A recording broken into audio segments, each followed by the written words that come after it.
Ils sont montés sur scène pour préparer l'oral du bac de français. Au théâtre Le Quai à Angers, 120 élèves de première ont affiné leur art oratoire grâce au conseil d'un comédien renommé, Mathurin Volz. Une rencontre dans le cadre des ateliers du bac, une opération organisée depuis 4 ans partout en France. Voyez ce reportage tourné avec Laura Striano. Un soldat jeune, bouche ouverte, tête nue, et la nuque baignant dans le frais cresson bleu, dort. Le dormeur du Val, écrit par Rimbaud lorsqu'il avait l'âge de ses lycéens, figure au programme de l'oral de français au bac.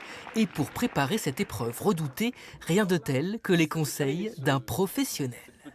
Marque bien les liaisons, travaille l'articulation aussi, va dans le sourire. C'est facile à dire.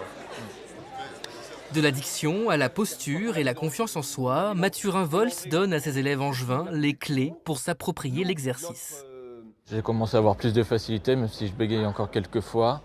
Puis c'est vraiment un plus pour le bac de français, pour la lecture et même le grand oral qu'on va faire dans 2 ans.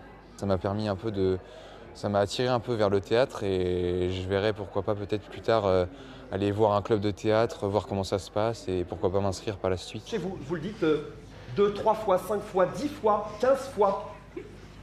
Vous pratiquez la langue, vous mâchez les mots pour faire en sorte que le jour J, ça devienne naturel.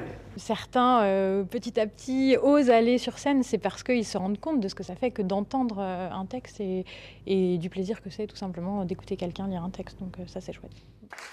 Cultiver le plaisir des mots, c'est l'objectif depuis 4 ans des ateliers du bac. Des rencontres entre comédiens et lycéens organisées partout en France. Arriver préparé pour faire en sorte que les mots qui sont écrits sur le papier deviennent vivants. C'est ça le but.